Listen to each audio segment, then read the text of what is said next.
ఈ అమ్మాయి దిగజారి ఇంట్లో ఉన్న పెద్దవాళ్లపై లైంగిక కేసులు 354, 354A, 509 ఇవన్నీ లైంగికకు సంబంధించిన కేసులు నాగరాజు గారు.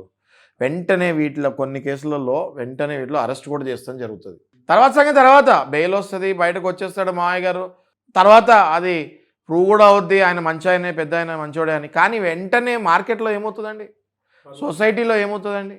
పల్లెటూరులో ఎలా ఉంటాయి నాగరాజు గారు? పల్లెటూరులో ఎలా ఉంటాయండి? ఒక ఆరేడు సందులు ఉంటాయి, ఒక 200-300 ఇల్లులు ఉంటాయి. ఒక్క ఇంట్లో ఏ చిన్న విషయం జరిగినా ఆ 300 ఇంటికి ఆ న్యూస్ 300 సెకండ్లలో వెళ్ళిపోద్దండి.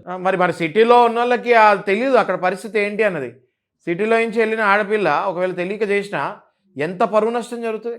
ఆ తర్వాత నువ్వు పరువు నష్టం దావా వేసినా ₹1 కోటి 10 కోట్లు వెనక్కి వచ్చినా ఆ రోజు పరువు పోయింది, వస్తుందా మళ్ళీ వెనక్కి? రాదు. ఊళ్ళల్లో ఎలా ఉంటారు, కొంతమంది ఫ్యామిలీస్కి ఎలా ఉంటారు, మంచి పరుగుల ఫ్యామిలీస్కి అలా అపోనెంట్స్ ఎవరైనా ఉంటే గోతికాడు నక్కల్లాగా రెడీగా ఉంటారా ఉండరా? అవును. ఏదైనా చిన్న తప్పు జరిగితే చాలు మొత్తం ఊరంతా అరే రాయుడు గారు ఇంట్లో ఇవాళ తప్పు జరిగిందిరా, ఎన్ని రోజులు కాపాడుకుంటాడు అని వెళ్తారు. సో నేను చెప్పేది ఏంటి అంటే పెళ్ళిళ్ళు, నేను అబ్బాయిలకే మళ్ళీ హెచ్చరిస్తున్నాను నాగరాజు గారు, మీరు ఏమైనా అనుకోండి అవుట్ ఆఫ్ ద బాక్స్, ఎవరైనా ఏమైనా అనుకోండి అవుట్ ఆఫ్ ద బాక్స్. నేను ఏం చెప్తున్నాను అంటే అబ్బాయిలనే హెచ్చరిస్తున్నాను. చట్టం డెఫినెట్గా ఆడవాళ్ళకి ఎక్కువ సపోర్ట్ ఉంది.